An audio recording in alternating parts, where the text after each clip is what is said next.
نحمده ونصلي على رسوله الكريم اما بعد فاعوذ بالله من الشيطان الرجيم بسم الله الرحمن الرحيم وإن تطع أكثر من في الأرض يضلوك عن سبيل الله صدق الله العظيم۔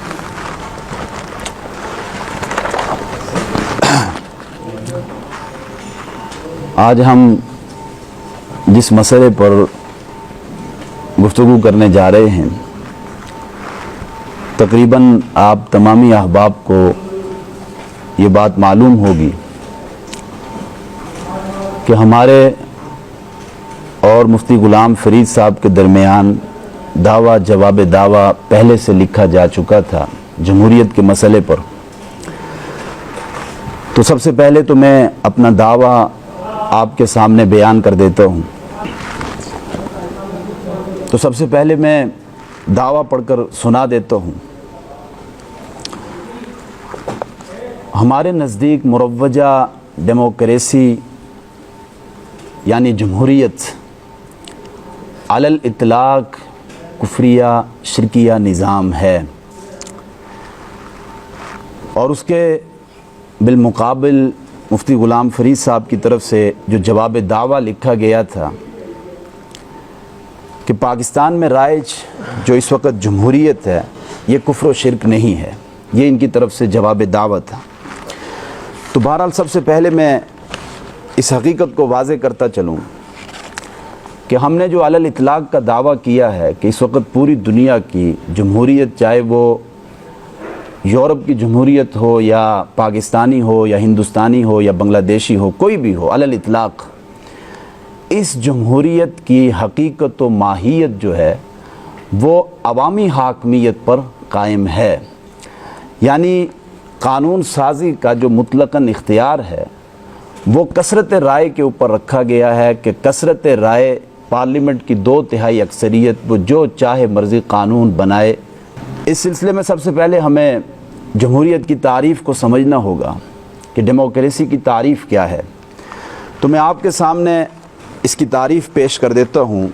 یہ مقالات سیرت کے نام پر اسلامک یونیورسٹی کی طرف سے ایک مجموعہ مقالات شائع ہوا ہے، پاکستان میں مروجہ جمہوری سیاسی نظام کا جائزہ، اور اس کو شائع کیا شعبہ تحقیق و مراجع وزارت مذہبی امور بین المذاہب ہم آہنگی حکومت پاکستان اسلام آباد کی طرف سے۔ قدیم یونانی مفکر گزرے ہیں اور جنہیں تاریخ کا باپ بھی کہا جاتا ہے، ہیروڈوٹس، اور بہت قدیم یعنی حضرت عیسیٰ سے تقریباً 425 قبل مسیح میں اس ہیروڈوٹس کی وفات ہے، اور اس زمانے میں جمہوریت ابھی اس کی ابتدائی نشو و نما تھی اور ابتدائی اس کی ارتقائی مراحل تھے، یعنی یونان کی وہ چھوٹی چھوٹی ریاستیں جو جمہوریت کی ابتدائی تجربہ گاہیں تھیں۔ تو یونانی مفکر ہیروڈوٹس نے جو جمہوریت کی تعریف کی ہے ڈیموکریسی کی، کہ جمہوریت ایک ایسی حکومت ہوتی ہے جس میں ریاست کے حاکمانہ اختیار قانونی طور پر کسی مخصوص جماعت یا جماعتوں کے بجائے مجموعی طور پر پورے معاشرے کے ارکان کو حاصل ہوتے ہیں۔ اور آگے اس کے بعد لکھتے ہیں کہ آج بھی اس تعریف کو جامع اور درست تصور کیا جاتا ہے، درست تسلیم کیا جاتا ہے، یعنی یہ وہ تعریف ہے جس میں یہ بات بڑی وضاحت کے ساتھ موجود ہے کہ جمہوریت ایک ایسا نظام حکومت ہے جس میں ریاست کے حاکمانہ اختیار قانونی طور پر پورے معاشرے کو حاصل ہوتے ہیں۔ اور یہ تعریف کوئی آج کل کے کسی نہ مسلمان مفکر کی ہے نہ کسی مغربی مفکر کی، بلکہ میں بہت قدیم زمانے کی حضرت عیسیٰ سے تقریباً 425 قبل مسیح میں ہیروڈوٹس کی وفات ہے، اور اس زمانے کی اس کی ہوئی تعریف میں پیش کر رہا ہوں۔ تو یہ تو میں نے تعریف آپ کے سامنے پیش کر دی۔ اس کے بعد میں کچھ اصولی چیزیں عرض کروں گا کہ جمہوریت کی جو حقیقت و ماہیت ہے وہ ہے اکثریتی رائے کی بنا پر قانون سازی ہوگی، چاہے منصوص مسائل ہوں یا چاہے غیر منصوص مسائل ہوں۔ اس سلسلے میں سب سے پہلے اگر ہم قرآنی آیات کے تناظر میں اکثریت کی حیثیت کو تلاش کریں کہ شرعی نقطہ نظر سے اکثریتی رائے کی حیثیت کیا ہے، تو قرآن مجید میں اللہ تعالیٰ نے یعنی 91 آیات ہیں قرآن مجید میں جو اکثریت کی نفی کرتی ہیں۔ سورہ روم میں سورہ قصص میں 2 مرتبہ، سورہ یوسف میں 3 مرتبہ، سورہ نحل اور سورہ غافر میں اللہ تعالیٰ فرماتے ہیں وَلَٰكِنَّ أَكْثَرَ النَّاسِ لَا يَعْلَمُونَ کہ لوگوں کی اکثریت علم نہیں رکھتی۔ اسی طرح سورہ یونس، سورہ لقمان، سورہ زمر، سورہ دخان، سورہ طٰہٰ، اس میں اللہ تعالیٰ فرماتے ہیں وَلَٰكِنَّ أَكْثَرَهُمْ لَا يَعْلَمُونَ کہ لوگوں کی اکثریت علم نہیں رکھتی، وہ جانتے نہیں، یعنی اکثریت جاہلوں کی ہے، پڑھے لکھے لوگوں کی اکثریت نہیں، ہمیشہ وہ اقلیت میں رہے ہیں۔ اس کے بعد اللہ تعالیٰ سورہ نحل میں 2 مرتبہ، سورہ نمل اور سورہ زمر میں ارشاد فرماتے ہیں بل اکثرهم لا يعلمون کہ بلکہ ان کی اکثریت نہیں جانتی۔ اور اس سلسلے میں جو قرآن مجید کی ایک آیت ہے وَإِن تُطِعْ أَكْثَرَ مَنْ فِي الْأَرْضِ يُضِلُّوكَ عَنْ سَبِيلِ اللَّهِ کہ اگر تم زمین کی اکثریت کے پیچھے چلو گے، جو بسنے والے زمین میں لوگ ہیں، اگر تم ان کی اکثریت کے پیچھے جاؤ گے، ان کی اکثریت کی اتباع کرو گے تو وہ تمہیں گمراہ کر دیں گے، یعنی وہ تمہیں بھٹکا دیں گے سیدھے راستے سے۔ تو یہ آیت جو ہے یہ واضح طور پر اکثریت کی نفی کر رہی ہے کہ اکثریتی رائے کی حیثیت صرف ایک قطع نزاع سے زیادہ نہیں ہے، یعنی اس کو معیار حق نہیں بنایا جا سکتا اکثریتی رائے کو۔ جمہوریت میں اکثریتی رائے معیار حق ہے، جبکہ اسلام میں اکثریتی رائے کی حیثیت قطع نزاع سے زیادہ نہیں ہے، یعنی کوئی ایسا مسئلہ ہے مباح ذو جہتین ہے، اس کی 2 جہتیں ہیں اور اس میں اختلاف واقع ہو جائے تو قطع نزاع کے لیے اس جھگڑے کو ختم کرنے کے لیے اکثریتی رائے کو لیا جائے گا، لیکن وہاں صرف مباحات میں، اور پھر یہ کہ صرف اس کی حیثیت شرعی نقطہ نظر کی ایک جھگڑے کو ختم کرنا۔ لیکن اسلام یہ بات کہتا ہے کہ اکثریت معیار حق نہیں ہے، جبکہ جمہوریت میں اکثریت معیار حق ہوتی ہے۔ اور اس سلسلے میں چونکہ قانون سازی کا مطلقاً اختیار اکثریت کو دے دیا گیا، اکثریتی رائے اپنی مرضی سے جو مرضی چاہیں وہ قانون بنا لیں، جبکہ قرآن مجید کہتا ہے کہ حاکمیت جو ہے وہ صرف اللہ تعالیٰ کو حاصل ہے، یعنی قانون سازی وہ یہ اختیار اللہ تعالیٰ کو حاصل ہے۔ اس سلسلے میں قرآن مجید کی سورہ مائدہ کی جو آیات ہیں وَمَن لَّمْ يَحْكُم بِمَا أَنزَلَ اللَّهُ فَأُولَٰئِكَ هُمُ الْكَافِرُونَ کہ جو لوگ بھی اللہ کی اتاری ہوئی شریعت کے مطابق فیصلے نہیں کرتے، فرمایا وہ کافر ہیں۔ پھر اس کے بعد اسی رکوع کے اندر یہ بات دوبارہ ارشاد فرمائی وَمَن لَّمْ يَحْكُم بِمَا أَنزَلَ اللَّهُ فَأُولَٰئِكَ هُمُ الْفَاسِقُونَ کہ جو لوگ بھی اللہ کی اتاری ہوئی شریعت کے مطابق فیصلے نہیں کرتے، یعنی منمانی منچاہی وہ اپنی خود قانون ساز بن کے بیٹھ جاتے ہیں، تو فرمایا کہ ایسے لوگ فاسق ہیں۔ اور تیسری مرتبہ فرمایا وَمَن لَّمْ يَحْكُم بِمَا أَنزَلَ اللَّهُ فَأُولَٰئِكَ هُمُ الظَّالِمُونَ کہ جو لوگ بھی اللہ کی اتاری ہوئی شریعت کے مطابق فیصلے نہیں کرتے وہ ظالم ہیں۔ چونکہ ہم نے اپنے دعوے میں یہ بات لکھی ہے کہ جمہوریت علی الاطلاق مروجہ یہ کفریہ اور شرکیہ نظام ہے، تو ان آیات سے اس کا کفر و شرک ہونا بالکل واضح ہو جاتا ہے، کیونکہ ظالم کا لفظ استعمال ہوا ہے کہ جو لوگ اللہ کی اتاری ہوئی شریعت کے مطابق فیصلے نہیں کرتے بلکہ خود قانون ساز بن کے بیٹھ جاتے ہیں، چاہے منصوصات ہوں یا غیر منصوصات ہوں، تو فرمایا ایسے لوگ ظالم ہیں۔ اور قرآن مجید میں شرک کو ظلم عظیم کہا گیا ہے، ان الشرک لظلم عظیم۔ بہرحال سورہ مائدہ کی اور بھی دیگر آیات ہیں فاحکم بینہم بما انزل اللہ وان احکم بینہم بما انزل اللہ ولا تتبع اہواءہم کہ تم اللہ کی اتاری ہوئی شریعت کے مطابق فیصلے کرو، اور فرمایا کہ تم خواہشات نفسانی کے پیچھے مت چلو، جبکہ جمہوریت میں فیصلے خواہشات نفسانی کی بنیاد پر ہوتے ہیں۔ اسی طرح وَكَيْفَ يُحَكِّمُونَكَ وَعِندَهُمُ التَّوْرَاةُ فِيهَا حُكْمُ اللَّهِ اور اس کے بعد اللہ تعالیٰ نے کہا يُرِيدُونَ أَن يَتَحَاكَمُوا إِلَى الطَّاغُوتِ اور إِنِ الْحُكْمُ إِلَّا لِلَّهِ کہ حاکمیت قانون سازی کا جو اختیار ہے وہ اللہ تعالیٰ کو حاصل ہے۔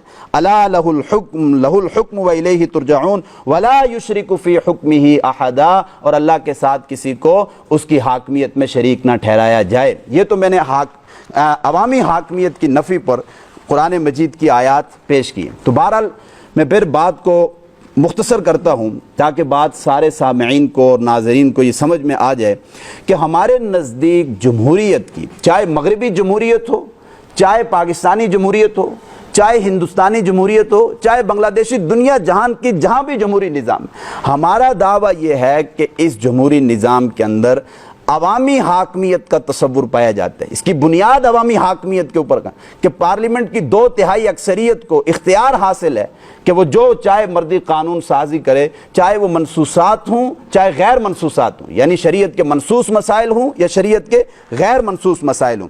اور اسی سلسلے میں مفتی تقی عثمانی صاحب نے جو ایک کتابچہ لکھا ہے حکیم الامت کے سیاسی افکار،